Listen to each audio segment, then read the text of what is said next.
Welcome back to the channel. Today we'll be doing something different. And this video is called 25 Strangers' Last Words on Death Row. So we can listen to what these crazy people had to say on their last word before death row. So let's get into the video. Famously portrayed by Charlize Theron in the 2003 film Monster, Eileen Wuornos was executed on October 9th, 2002 after killing 6 times over. Her final statement was as incomprehensible as it was memorable. I'd just like to say I'm sailing with The Rock, and I'll be back like Independence Day with Jesus June 6th, like the movie Big Mothership. That movie was sad. I saw it and it broke my heart because she went through a lot of stuff. It don't excuse of what all the stuff that she did, but it's crazy. Yeah, if y'all didn't watch the movie, y'all gotta watch that movie and come tell me in the comments. And all. I'll be back. That's certainly an interesting quote, but not a terribly accurate one. For one thing, Independence Day came out on July 2nd, not June 6th. Also, as of this video, she has not in fact been back. And as a side note, I'm guessing Dwayne Johnson heard this quote and immediately requested to be left out of this. Can you blame him? Thomas Grasso committed double murder and on March 20th, 1995 paid the ultimate price for doing so. He had what sounds like a delicious last meal: mussels, clams, a Burger King double cheeseburger, ribs, milkshakes, pumpkin pie, strawberries, and spaghetti. But the menu was apparently unacceptable. Bro, that man eating good more than me. That man was eating good more than me. I need that meal. Him. He used his final moments to let the world know why. According to Grasso, I did not get my SpaghettiOs. I got spaghetti. I want the press to know this. Fresh pasta instead of canned? Talk about cruel and unusual punishment. Wesley Allen Dodd was a monster, but at least he knew he was one. He was convicted of molesting 3 children before brutally murdering them, and he knew he had to go. He requested to be executed, realizing he would rape and murder again if set free and given the chance. To him, the only cure for his condition was to be destroyed. That's why on January 5th, 1993, he gave a statement prior to his hanging, saying, "I was once asked by somebody, I don't remember who, if there was any way sex offenders could be stopped. I said no, I was wrong." But rather than this being mere dark humor in the face of death, he continued, opining, "I was wrong when I said there was no hope, no peace. There is hope. There is peace. I found both in the Lord Jesus Christ. Look to the Lord and you'll find peace." Perhaps, but the families of his victims likely found peace when Dodd was removed from the world. That gotta be the scariest thing you can ever experience, knowing something, like knowing it's gonna be your last minute, like breathing. What can you really think before then? You know what I'm saying? Like knowing the world gonna move on without you. That's kind of scary though. Give me anxiety, but hey, let me know. On September 13, 2000, prolific robber George Harris was executed for the murder of an acquaintance who Harris had entrusted 2 machine guns to.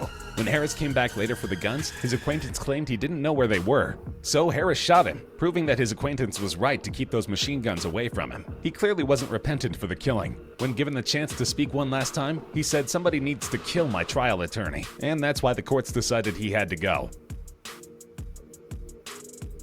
While she most certainly wasn't a criminal, Sarah Good still makes this list for having one of the most memorable facing execution lines in history. As one of the first women to be accused of witchcraft during the 1692 Salem witch trials, Sarah Good was in an impossible position. No matter what she did or said, the courts were going to find her guilty of witchcraft. So she decided to face the inevitable with one of the most quotable lines in condemned person history. Once she was found guilty, she yelled at the presiding judge, "I am no more a witch than you are a wizard, and if you take away my life, God will give you blood to drink." While it's certainly possible she said other words before actually being hanged, these were her final words recorded for posterity. And as it turns out, her words may have been prophetic after all. 25 years after Sarah Good's trial, her judge actually choked to death on his own blood. It was either pure coincidence or Sarah Good really was a witchy woman, a slow-acting woman. Bro, that was a coincidence, of course. I mean, hey, no, you don't know what was running around back in the day like that. I mean, a lot of strange things was happening people couldn't explain, even to this day. So hey, what y'all think? But still. Jimmy Glass murdered 2 people following an escape from the jail he was already incarcerated in. so at least he was used to where he was going once arrested. After his trial, he was sentenced to die via the electric chair, something he attempted to circumvent by petitioning the highest court in the land. He argued to the Supreme Court that the chair was cruel and unusual punishment, and therefore unconditional. The court disagreed, and to the chair he went. Resigned to his fate, Glass devoted his final words to more complaining, but this time of a more trivial nature. Strapped into the chair, Glass uttered, "I'd rather be fishing," before getting fried alive. To be fair, most people would probably agree with him. In 1991, Robert Towery robbed and murdered a man, and the next year was sentenced to death. It took 20 years, but on March 8, 2012, Towery finally faced the ultimate punishment. For the most part, his final statement was straightforward. He apologized to I'm just saying, guys, like, why trying to unalive somebody knowing what's waiting for you? I know people get tired of a lot of things, but also you got to think about what's going to happen after you do what you do. It's always okay to talk to somebody. You don't need to go there for. You don't need to spend your life in a jail cell. You don't need to spend your life in the ground. Like, we only get one life, guys. One life. One life. the victim's family, his family, and wept over the endless mistakes he made. But then he uttered his official final words, which made hardly any sense at all. "I love my family. Potato, potato, potato." Nobody knows what he meant by potato. It could have been a pet name his family had for him. It could have been a pet name he had for a loved one. Perhaps he simply loved potatoes. Or possibly it was mere delirium from the lethal drugs flowing through his veins. There are few better or braver ways to face pending death than with a terrible pun. That's exactly what convicted cop killer George Apple did just before getting the electric chair on August 29, 1928. When asked if he had a final statement, Apple provided one for the ages. "Well, gentlemen, you're about to see a baked apple." His classic dad joke didn't save him from the mercy seat, but I'd like to think the executioner at least smirked a bit before pulling the fatal lever. Few people are pure, unadulterated 100% evil, but Carl Panzram certainly was. Violent crime was his career, and he happily worked overtime. By his own account, he murdered 31 people and raped both men and boys over 1,000 times. He served 9 separate prison terms until killing an official at the prison he was incarcerated at. After that, he received the death penalty, being hung on September 5, 1930. As befitting a man without a good bone in his body, Panzram spent his final statement heaping abuse on others. Feeling his executioner was taking too long to end him, he spat in his face and yelled, "Hurry it up, you Hoosier bastard! I can hang a dozen men while you're screwing around." Since he didn't exactly endear himself to his jailers, he received the most unceremonious burial possible. He was buried on prison grounds with a headstone that simply reads 31614, his prison number.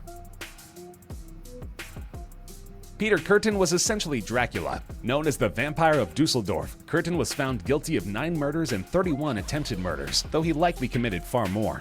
What's more, he was known to drink some of his victims' blood, which likely figured into the court's decision to kill him via beheading on July 2, 1931. Kürten faced... I'm just saying, let me know if I'm wrong or not on this, but if you drink somebody's blood, what if they got, some type of disease? Don't you catch that? The A word, don't you catch that? Or it's only means on an open wound? There's a lot of things I don't know, guys. I'm asking y'all, so let me know in the comments. Faced his own death with the same bloodlust he had when forcing others to face theirs. He asked the executioner, "Tell me, after my head has been chopped off, will I still be able to hear, at least for a moment, the sound of my own blood gushing from the stump of my neck? That would be a pleasure to end all pleasures." Then when the executioner asked him if he had any real last words, he simply replied no. He knew he couldn't top his query, and so he didn't even try. Much like George Apple, condemned murderer James French faced the electric chair with a smile and a dad joke. On August 10, 1966, just before taking the ultimate punishment for hitchhiking and then killing a man who picked him up, he cracked wise to the executioner, "How's this for a headline? French fries." He was then asked if he had anything else to say, and he responded, "Everything's already been said." He, like others before him, knew that if you gotta go out with a pun for the ages. Vincent Gutierrez endeared himself to nobody when he carjacked an Air Force captain named Jose Cobo and then shot him to death. It wasn't exactly controversial when the court sentenced him to die, an execution that happened on March 28, 2007. Gutierrez, rather than apologize to the family of the man he killed, chose to act like he was in a comedy. When asked if he had any final words, he essentially broke the fourth wall, asking his brother, "Where's my stunt double when you need one?" The state didn't bother looking for his stunt double. They had a cold-blooded murderer to kill off. Back in the day, more crimes were punishable by death than in today's world. For example, an outlaw named Tom Blackjack Ketchum tried to rob a train. He was unsuccessful in doing so, but his audacity to even try, combined with his past record, caused the law to conclude he needed to die. So on April 26, 1901, Ketchum was put to death for his bungled crime. He wasn't Well, that was a little extreme back then. We kind of lucky we didn't live in that time because anything we do was a horrible sin just by punishing by death. Anything, pretty much. Anything you can imagine now, today, like stealing, it's really not that big of a deal. Now get some time, whatever, whatever. But like being, like stealing sometimes, and ends out of you dying. And that's kind of extreme. terribly repentant based on his final words. Since this happened such a long time ago, it's hard to confirm exactly what he said. But it was either "I'll be in hell before you start breakfast, boys, let her rip," or "Goodbye, please dig my grave very deep. Alright, hurry up." Either way, he was clearly impatient to see what happens after he became an ex-person. James Rogers murdered a miner named Charles Merrifield, and on March 30th, 1960, he paid for that crime with his life. Sentenced to die via firing squad, he was offered a chance at a final statement and request. To that end, he snapped, "I done told you my last request, a bulletproof vest." Shockingly, that request was not granted. His actual final words came shortly thereafter. It was a chilly March day, and Rogers was wearing only denim. His executioners asked him if he wanted a coat, and he refused, quipping, "Don't worry, I'll be where it's warm soon." Most likely he didn't mean Florida. In 1994, Jeffrey Matthews murdered his 77-year-old great-uncle following a burglary attempt. Justice wasn't exactly swift, as he wasn't executed for his crimes until January 11, 2011. On that day, after giving his love to his mother and wishing his death row pals the best, he offered what was either a joke or a last-ditch effort to save his bacon. He exclaimed, "I think that governor's phone is broke. He hasn't called yet." It's the same rationale lovesick teenagers use when excusing why their crush hasn't texted them back, with the exact same unhappy result. In 1978, Robert Alton Harris went to San Diego and murdered 2 teen boys. 14 years later, on April 21, 1992, he paid for taking those lives with losing his own. Just prior to death, he devoted his final statement to vague philosophy. As he put it, "You can be a king or a street sweeper, but everybody dances with the Grim Reaper." In short, everybody faces the same fate regardless of who they are or what they did in life. Unfortunately for him, not only was this not his line, he got it wrong. He was attempting to quote the Grim Reaper's rap from the 1991 film Bill and Ted's Bogus Journey. And while he got the basic point right, he mangled the rhythm. The real line was, "You might be a king or a little street sweeper, but sooner or later you'll dance with the Reaper. Even when you're ready to die, you shouldn't mess up the classics."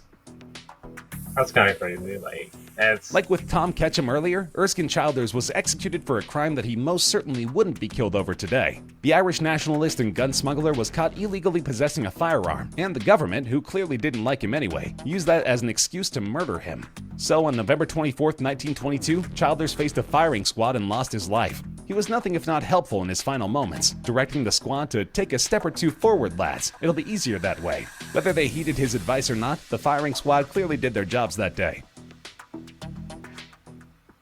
It was rare for the courts to execute a woman back in the day, but Barbara Graham managed to force their hand. After committing robbery and murder, she was sentenced to die in the San Quentin gas chamber. And on June 3, 1955, that's exactly what happened.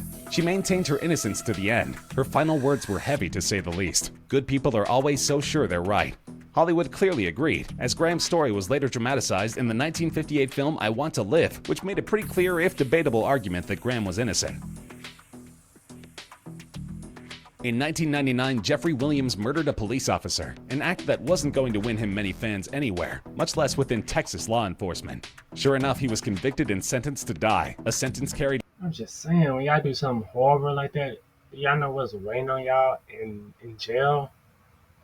People are ruthless inside there. Why would y'all think y'all can survive? Most of y'all okay or they okay, but most of you knowing that y'all not about that life, y'all do it and go to jail, and then something bad happened to you, and then your family like, "Oh, you didn't deserve it," like you gotta think what you putting people through.